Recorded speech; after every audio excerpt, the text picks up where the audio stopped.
Hi everybody, and welcome to the 6th Oxygen XML Editor related webinar that we are hosting this year. My name is Radu Koravu, and I will be the webinar's host. We invited our colleague Alex Gitiano to present all aspects of the DITA1.3 support in Oxygen. Alex is one of our senior developers, and he worked on many of the cool features that you are probably using daily in Oxygen. The DITA1.3 standard was adopted as an OASIS specification in November 2015, and starting with Oxygen version 17.1, we include support for editing and publishing using some of the DITA1.3 features. The entire list of enhancements that DITA1.3 brings can be found on the OASIS website, and via the chat window I will send you the link to this specification, to this part where the difference between DITA 1.2 and 1.3 is highlighted. And Alex will focus on the features that Oxygen already has implemented. This webinar is recorded, and if you cannot attend it for its entire length, the recording will be made available in a couple of days via email to all participants. During the webinar, you can ask at any time questions, and either me or my colleagues will attempt to answer them. At the end of the presentation, we're going to have like a 5 or 10 minutes questions and answers section, when we'll go through some of the most relevant questions that you asked, and we'll formulate some public answers for them. After the webinar, you will receive a short survey about how you plan to use DITA 1.3 in your work environment, and it would be great if you could find some time to answer it, because we could find some useful directions in which to develop our product further. And now, without further delay, hello Alex.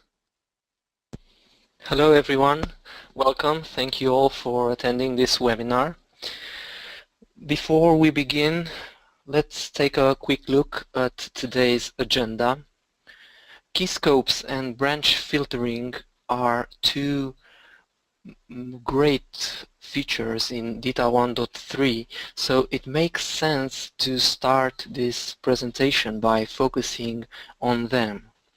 After that, we'll take a look at the new MathML and SVG domains, and the troubleshooting specialization is an interesting addition to the information types from DITA, so we'll talk a bit about it too. Last but not least, we will talk about the newly added relaxing XML grammars and see what benefits they bring. In the past webinar, the webinars that we dedicated to DITA, we worked on a mobile phone user manual. We had multiple models, and to document them, we made extensive use of the reuse concepts in DITA. What we want to do today is to create a brochure to promote our two models. It's not going to be anything fancy. It should have a title, a description, and an image of the phone. Again, because I want to reuse as much as possible, here is how I want to do things. I'm going to create a generic topic, an overview topic, and inside it, with a predefined structure, and inside it I'll use DITA keys for the variable content, like the model, the description, and an image.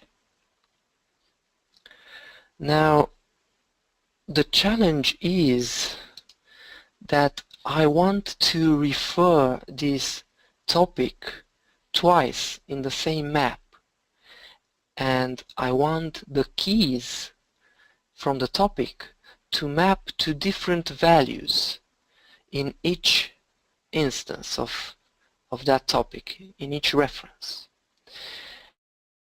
In the first one to x1000 related values, and in the second to x2000 values. And why is that a challenge? Well, because of the way the key space is computed in DITA1.2. So in DITA1.2, to compute the key space, which means all the known keys in your map hierarchy, you start from a root map and then you pass through the entire hierarchy and through each submap, and you collect keys definitions. But and this passing is done on each level. It's a breadth first passing. And if the first key definition that is encountered is the one that is effective. So in my case, even if I have two definitions for the model keys, in my key space, only one will be effective. So no matter where your topic is referenced in the hierarchy, its keys will always resolve to the same value, to the same values. Luckily, in DITA1.3, a new feature was added, keyscopes, which means that we can map the same keys to different values by using scopes. One scope for one model and another scope for the other model. Now let's switch to Oxygen and see how we can use keyscopes. So first of all, you should know that Oxygen comes with both DITA Open Toolkit 1.8 and 2.x. So if you want to use DITA 1.3 features, then you should make sure you should go to Options, Preferences on the DITA page and make sure that the Open Toolkit that is being used is the 2.x one. It's the default value, but perhaps you've played around with an options, and it's safer to check before you begin. So let's create a map. We'll select the map template. We'll save it.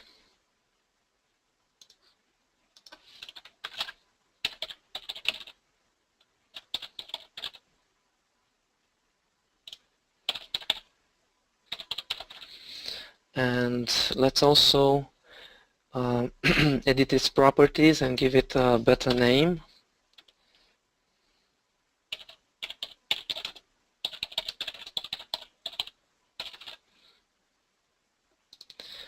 And we'll append a child. It's going to be a new topic. Let's also make sure that it's going to be saved in our topics directory. So this is one about a phone overview. Let's create it. So the layout is pretty simple. Alongside the title, we want an image and a description, so I'll use a table with just one row and no title. We don't need a header, nor do we need a frame or row separators. So just this. And now let's define the keys that we will use in this topic. So we return to the DITA Maps Manager, and on the topic reference we'll append a new child, and let's create a key definition with keyword. This is for the model and is the X1000, and we'll do the same for the description. Say it's the best value for money option, and the last key is gonna point to an image, so we'll use the key definition action. The key is image, and the target, I will browse for the image, and it's this one, the X1000 image. So now I have the keys. Let's use them in the topic. So first the model. To insert content key references, we'll use the content reuse action on the toolbar, is this one. But instead of using the location to directly browse for location, we'll select the key option, and we can see here all the defined keys. Select the model, and we insert it. So this is X1000 phone overview. Now for the description, we'll do the same. Select the description key, and we insert it. And for the image, we will use the insert reference to an image action on the toolbar. But again, instead of directly browsing for an image, we will select a key that points to our image, like so. Let's vertically align this cell because it will look better. I'll use the table properties action, and we'll align it in the middle, like so. Right, so this is pretty much all the content that I wanted in my topic, and so far it wasn't anything particular, something that belonged to DITA1.3, but now it's time to put this key definition inside the scope. So to do that, I'll go again in the DITA Maps Manager, and I'll edit the properties on my topic reference, and on the Keys tab I will define a key scope. So all the keys for this branch are in the X1000 scope, like so. You'll see here a label appeared next to the topic reference with a scope, and now let's add another reference to the same topic that we've created. So append child topic reference, it's this one, and this one is going to have a different scope, so the X2000 scope. And now it's time to define the same keys that we defined in the first scope. We will define them in the second scope too. So let's create a key definition with keyword for the model, but this time it's going to be the X2000, and the description should be different. We'll say it's the bigger and better version, and let's put an image. So the image key will target the X2000 image, like so. Now if I open this topic from the second reference by double-clicking on it in the DITA Maps Manager, you'll notice that all the key references now resolve to this other scope. So I have X2000 here as the model, it's bigger and better, and a bigger image. Another visual indicator that this topic is being referenced in multiple places in my map can be found in the top right hand corner of the editor. You'll see how many times the topic is referenced, and if you click on these arrows you will toggle through all of these references. So if I say go to the previous reference, you see all the key reference now resolve to the X1000 model. Another thing that I can do while using keyscopes is that I can reference to a particular key from a particular scope anywhere in my map. So for example, I can create a new topic. Let's call it Introduction. Also in the topics directory. Let's put it at the beginning since it's the introduction. And here I will say that it presents the features for the, and let's create, I want to say for the X1000 and X2000 models. So I'll go again to the use content action, and you see here I'll use the model key, but I'll use this qualified naming convention. So first is the scope, and after that the name of the key, like so. So, and it says X1000 and I'll do the same for the model key in the X2000 scope.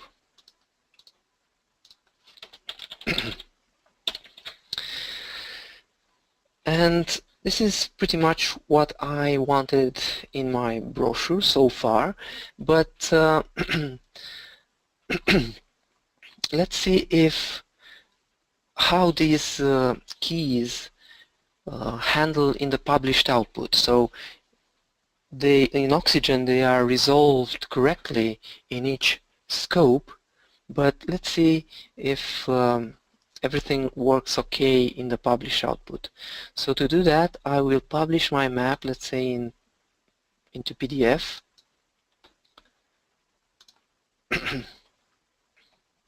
And let's see what we've got.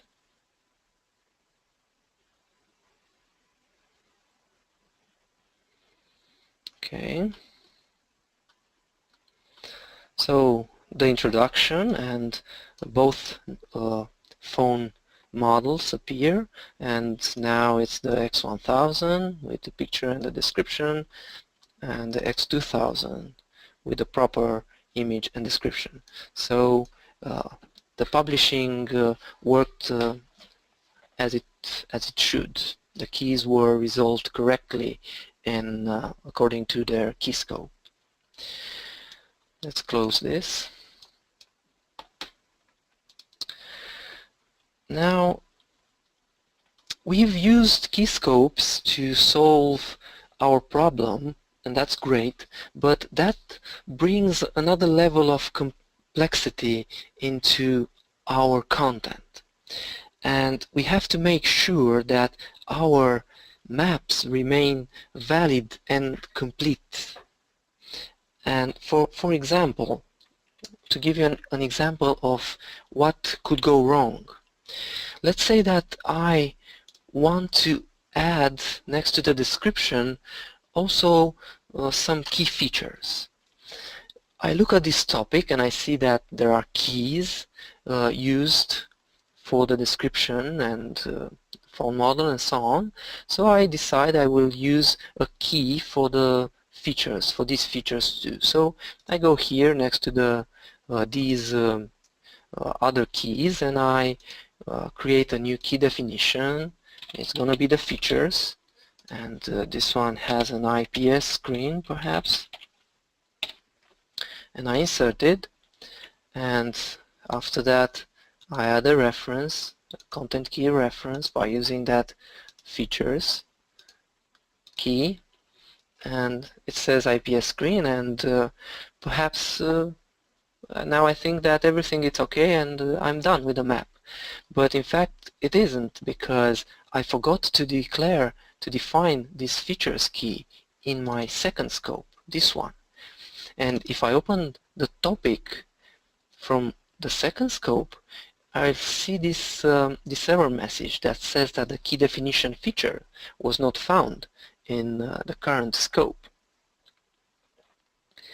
And to protect against this kind of situation, you can use the validate and check for completeness action in Oxygen. So if we check it, you see that exactly this this particular error situation was detected. So the features key was not found in the X2000 scope. So what I should do now is to create a definition in the X2000 scope. This one has perhaps a stylus pen. We insert it. If we refresh the editor, we see that the key is now properly resolved. And if we validate and check for completeness again, you see from this message on the bottom that the validation is now successful. Okay. Moving forward, oops. Returning to the brochure, let's add more details into it. For example, some specifications and some color options in which our phones are available. As it happens, I already have topics for these aspects inside my documentation. And I've aggregated them for easy to make them easy to use inside the submap, the phone details. And if we take a look at one of these topics, you'll see that I heavily used profiling. So I've marked which content belongs to which model by using the product profiling attribute in DITA. So for example, these images are for the X1000 model, and the second one is for the X2000 model. And the first model comes in a ruby red color and the second in the brushed gold. So how do I reuse this, these two topics? And what I want to do is I want to add them, particularly this submap in which I've aggregated them, into the same DITA map. But in the first reference, I want to be published only the content that is being marked as belonging to the X1000 model. And in the second reference, I want to be published only the content that is marked as belonging to the X2000 model. And why is that a challenge? Well, it's a challenge because in DITA1.2, when publishing, you publish a root map and you specify just one filter file. And depending on this filter file, you will get either a publication or another. So what I want to do, it's not possible with DITA1.2. Luckily, in DITA1.3, a new feature was added, which is called branch filtering. And what I can do now is, when I reference my map, my submap with the details, the one with heavily profiled topics, I can specify a filter file. So this way, when I make one reference, I will give X1000 filter file. So from this submap, only the content that is intended for the X1000 model will be kept and published. And for my other reference, I will give another filter file that will ensure that only the content for my other model is being published. Let's switch to Oxygen and see this in practice. So in the DITA Maps Manager, I will add a topic reference to my phone details DITA map, and on this reference I will append a DITA val reference. And let's select the filter file that is intended for the X1000 branch, this one.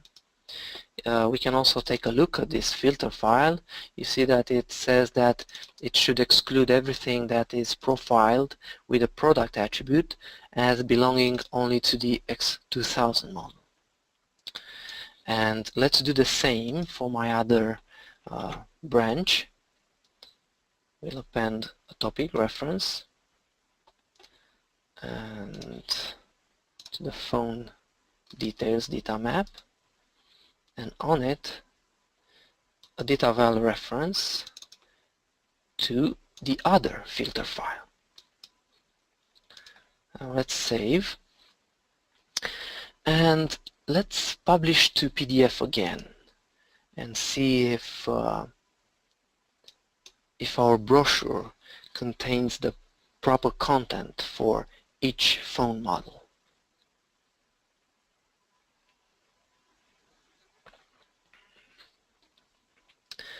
So first, the X1000 phone.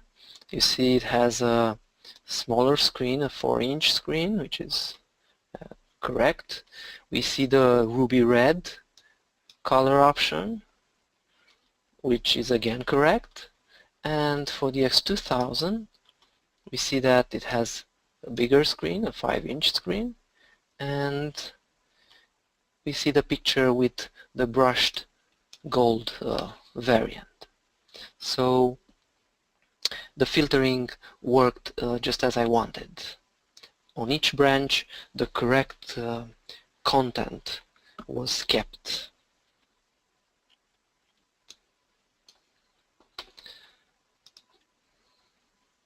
So that was branch filtering. Pretty exciting. Let's talk about now about some other interesting features that were added in DITA1.3, namely the equation and MathML domain, which means that now there is a MathML element container in which you can either embed MathML content, or you can refer an external MathML resource. And there's also a new SVG domain which also has a corresponding container element. It's called SVG container, and just as with a MathML, in it you can either embed directly the SVG or you can refer to an external resource. Let's switch to Oxygen because I have a small sample with them. So this is a topic about the specific absorption rate of my phone, and for those of you that wondered how this rate is computed, I managed to find a formula on the internet. Hopefully it's a correct one, so this one over here, and if we switch to text mode, you'll see that I have a MathML element, and inside it the MathML content is embedded, right? It's embedded inside this very document. And in the author mode, if you want, you can edit this equation. All you have to do is double click it,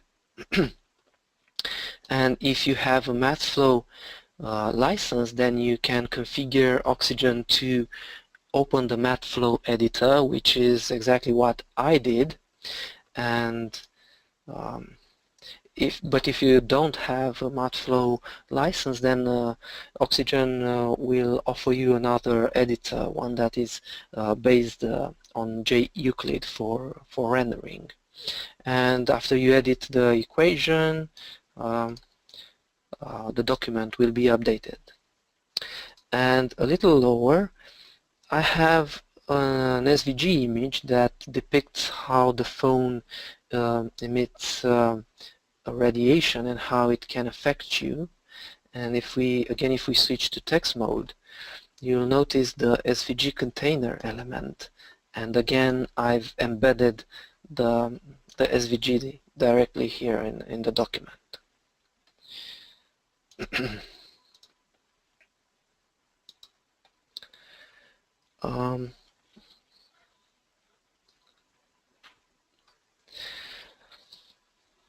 Now let's talk a bit about the new specialization in DITA 1.3, the one about troubleshooting. So it looks like a high percentage of users seek information only when they experience a problem. So first they become aware of the problem, and after that they try to define it, to put it into words. For example, I cannot hear the other person clearly if we are referring to my mobile phones. At this point they begin to search for content that might help them solve the problem. But if your content is not structured to respond to problem-solving queries, then they won't find this information. So the troubleshooting additions to DITA 1.3 are designed to solve these problems, to make it easier for these users to identify problem-solving information. To create such a troubleshooting information type in Oxygen, all you have to do is click New and search for trouble. And you see a template. You just create and you get a starting point. And to give you an idea of how this might look like, I have one created right here. It's for example, the title, it could say, I cannot hear the other person, and the condition is, while talking, I'm having trouble hearing what the other person is saying. And the solution, well, the cause is the volume is too low, and let's explain a bit what it means. It means that your phone allows you to control the sound intensity, and you've probably reduced it too much. And here is the remedy. Just make a call, and after that use the volume button to increase the volume. So that's an idea about how such a troubleshooting topic might look like.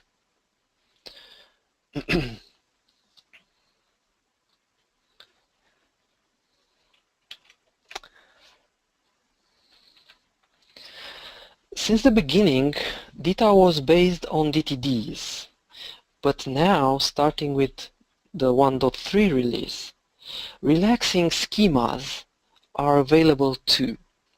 And in Oxygen, you have templates for documents that will use these schemas instead of the classic DTDs.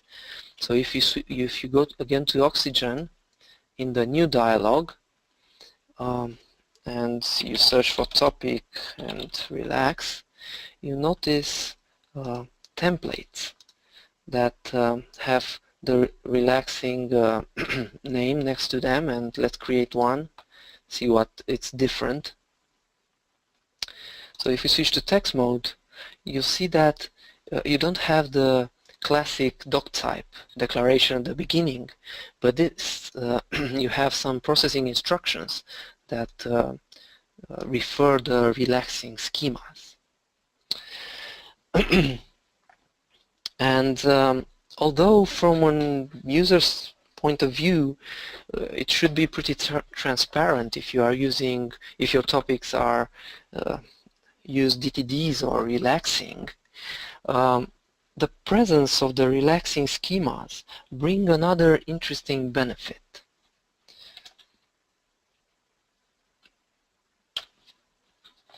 So as you know, DITA is an acronym for Darwin Information Typing Architecture.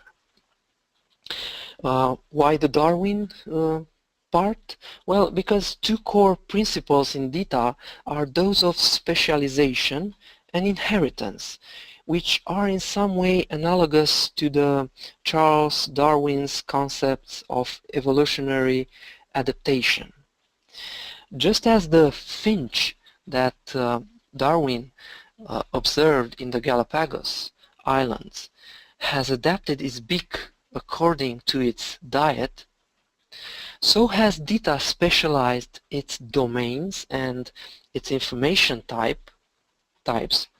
For example, you have the basic unit of information is the topic, which was specialized into a task for steps-based procedures, and so on.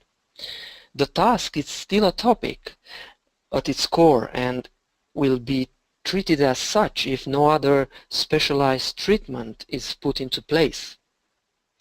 And as a fun fact, I don't know if you knew, I definitely didn't know until recently, this bird on the DITA logo is actually a woodpecker finch, which has adapted its beak to use twigs and straws as tools to fish out worms from tree trunks. So the idea is that DITA specialization and constraints are concepts easy to understand. It's easy to see the benefits they bring, but people were reluctant to use them because it involved DTD manipulation, which can be tedious. And a nice use case for these relaxing schemas is the fact that you can now specialize and constrain based on the relaxing instead of DTDs. And since we have enough time left, let's create such a constraint plugin based on the relaxing schemas. So the use case is the section element in DITA, which has a very lax model. What I mean by that is that if, let me open such a sample,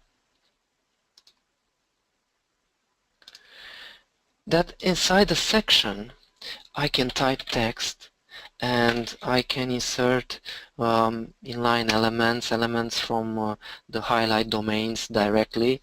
Everything is valid. But what I want from my sections is to have a title that should come first, followed by block-like elements like a paragraph or a list or a table and so on. So let's see how we can implement such a restriction. So first of all, we need to see where to take a look at the definition for the section model. And to do that, I will use the show definition action. So, and this topic module is the relaxing schema where the section is defined. So here is the section element, and we'll go on the section content pattern. That's this one, even deeper on this one, and here it is. So the section is defined as being a choice between text and basic blocks, and maybe these ones are those inline elements that I don't like, and the title, it's around here too. So what we need to do is we need to redefine this pattern. And I already have the plugin here. Let me copy it inside. So this is the open toolkit that my Oxygen version is using. So I'll go to the plugins directory and I will paste my plugin here. And let's have a look at what it contains. So first we have the plugin XML, which is a configuration file. Let's open it. And what you see here is that I'm using the catalog extension point to give an additional catalog. it's this one next to my plugin. So if we open this catalog file, we see that it resolves an URI to a relaxing schema. And you should note that this URI is not your default topic URI in DITA.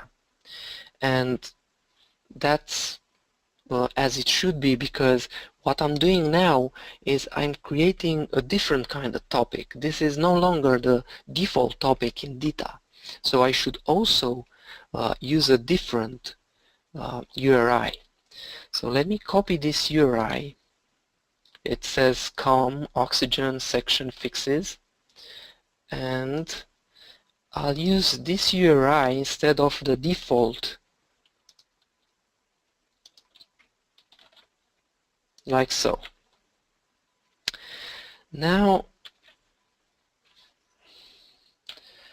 another two resources that are contained in my constraint plugin are the constraint module, which I named it synchro topic module.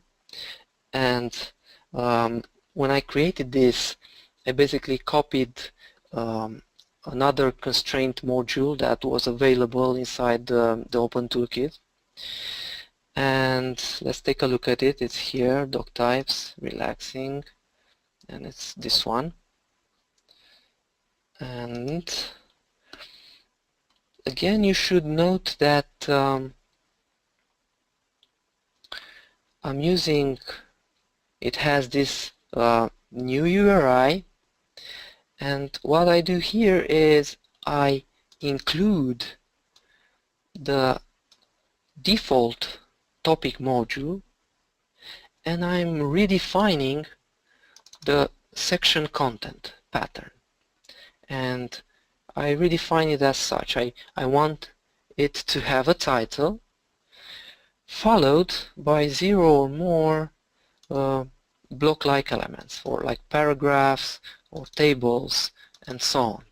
So what I did now is I redefined the model for the section element. And the other resource that my plugin has is the constraint shell, and I named it synchro topic. And again, this is based on an existing shell from DITA, the one for the topic.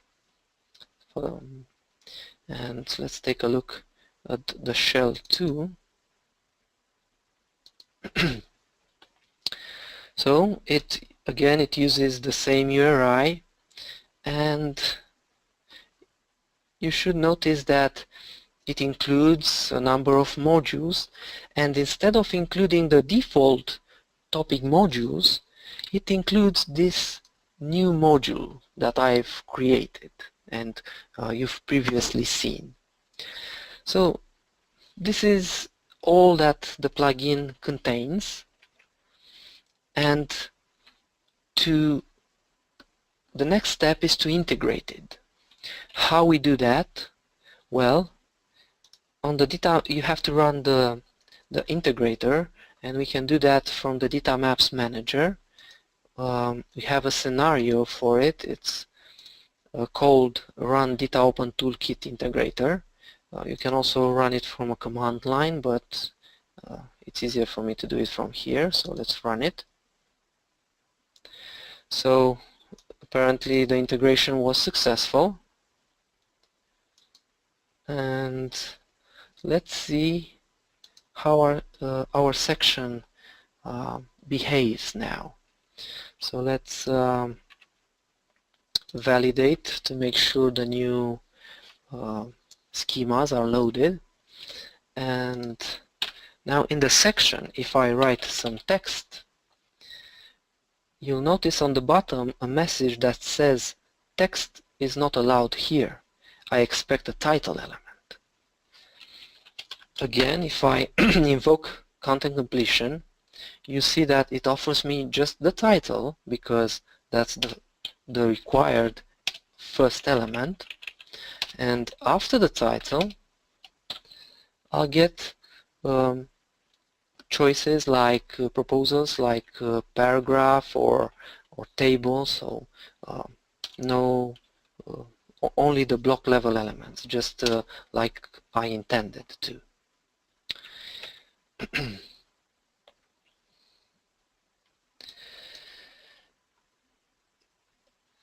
But if you like how easy it is to create DITA specializations and constraints based on relaxing, but you still you don't want to switch to using relaxing schemas, maybe because you have a large number of topics or whatever, you don't have to worry, because you can convert these relaxing schemas that you've obtained to DTDs, and to do that you will have to use the conversion tools developed by Elliot Kimber, which are available on GitHub.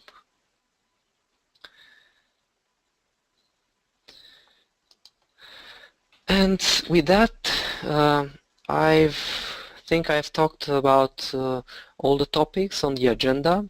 I thank you very much for following it, and I hope you've seen some interesting features, and maybe you'll put them into practice in the near future. Thank you. Radu? Alex, thanks. That was a great overview.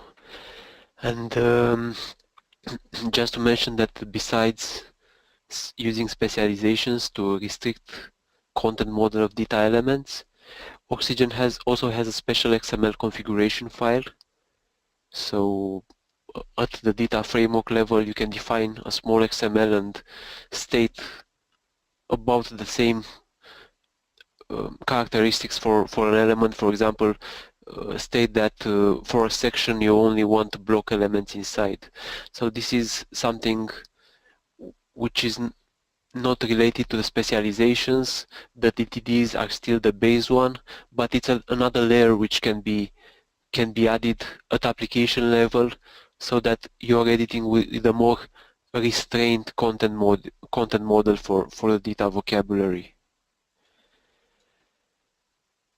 And I'm going to read through some of the questions. And one of the questions was, can I use data with XML schema 1.1? And it's an interesting question, because specializing data with XML schema 1.0 has always been hard, and because it has limitations in the way in which you can restrain or extend elements, but XML schema 1.1 removes some of these restrictions, so it's easier to customize to specialize data using XML schema 1.1, and it can be made. So it is possible to make this work. So use XML schema 1.1 to specialize data. We have one end user who has actually done this, but it needs some tweaks. It will not work by default on its own. Another question is, can you use branch filtering on a single topic in a map, or just on maps within the map? And branch filtering is flexible enough to be applied on single topics. We have users who use this feature, so it's a flexible feature which can be applied both at topic and at map level. Another question is, can DITA1.3 be output to EPUB? And the answer would be yes. The latest Data for Publishers plugins developed by Elliot Kimber work with Data Open Toolkit 2.0 that Oxygen integrates. So it is possible to output Data 1.3 elements directly to EPUB. Another question is, remark is, the explanations around section element were very unclear, and specializations are not very easy to explain. Alex assumed that you had some knowledge of RelaxNG, what RelaxNG is, what a DTD is, and so on. And again, we couldn't go into many details in during only 1 hour. But if you want, um, uh, I can give you more links and more details in a follow-up email. So you just contact us via our technical support email address. Will DITA vals work in bookmaps in the same way as with DITA maps? And yes, they should work in the same way. A bookmap is just a DITA map specialization. So yeah, so it should be okay. A remark was about the audio lost many times during the presentation. I'm sorry for this, but we couldn't do anything on our side. You can wait for the offline recording to be available to fill in the gaps. If you apply branch filtering to a topic with child topics, will it be automatically applied to the child topics? And the answer is yes. So the branch filtering is applied on all descendants of the topic reference in which we have added the DITA reference.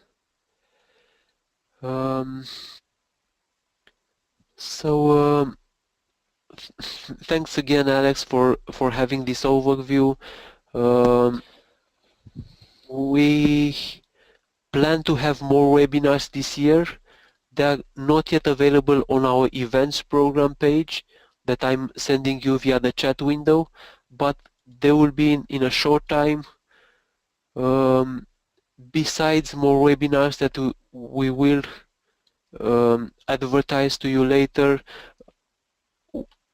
we're gonna be present at TCOM this year in November if you want to meet the Oxygen team. So from the 8th to the 10th of November, TCOM Stuttgart will be present at the DITA Day that we are also hosting. So if you want to discuss more about publishing and if you want to see interesting publishing presentations, DITA Day on the 13th of November 2016. And at the CIDM, Content Management Strategies, DITA Europe, from the 14th of November. One more question here. Alex's RelaxNG specialization made sense to me, but I have specialized my DTD, so I'm familiar with the concepts and details. And yeah, specializations can indeed grow quite complex, but using RelaxNG you should get a better grip on the specializations. And